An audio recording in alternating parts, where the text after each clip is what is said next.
ঝাঁঝালো বক্তব্যের মাধ্যমে বারুইপুর পুলিশ সুপারকে তুলোধনা করলেন শুভেন্দু অধিকারী।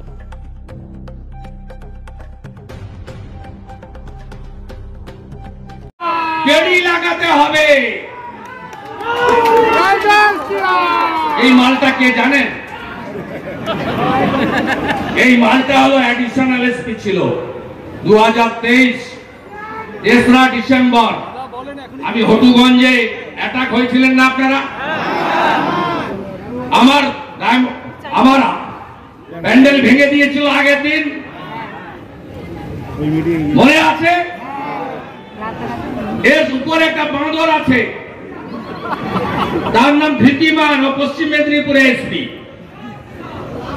ও ছিল। আর এই যত অপকর্ম আমাকে তৃণমূলের নেতারা ডায়মন্ড হারবার থেকে সকালে মেসেজ করেছে যে এই পলাশ ঢালি আমাদের বলেছিল ভেঙে দে। সুমিত বলেছে, সুমিত কেমন বাঁচায় আর সুমিতের ভাইপো ব্যানার্জি কেমন বাঁচায়। পলাশ ঢালি দুবার করলেন, তিনবার করার হিসাব আমি দেব না।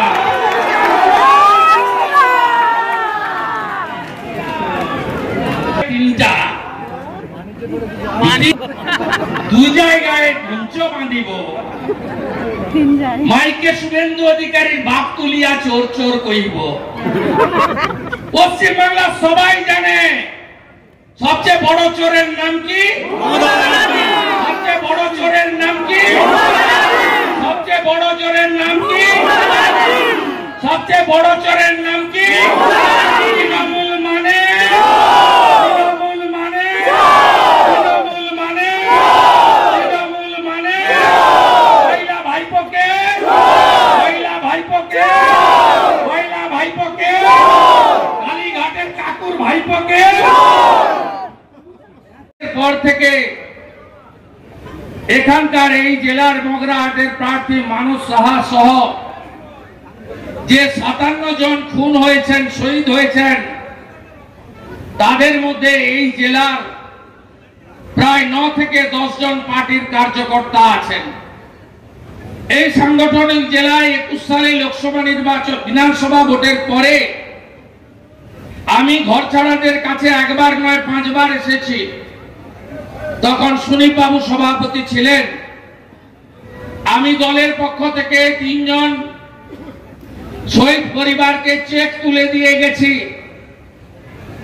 আপনাদের দুঃখ, কষ্ট, যন্ত্রণা, চোখের জল, মহিলাদের কান্না, আমাদের সংখ্যালঘু বিজেপি যারা করেন কুলতলি সহ অন্যান্য জায়গার, তাদের চোখের জল আমি দেখে গেছি। আপনারা রক্তাক্ত হয়েছেন বারে বারে, আপনারা বিচার পাননি। হাইকোর্টের নির্দেশে, সুপ্রিম কোর্টের সমর্থনে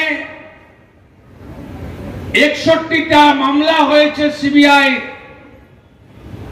খুনিরা জেলে গেছে, আর যারা খুন করিয়েছেন তারা এখনো প্রকাশ্যে ঘুরে বেড়াচ্ছে।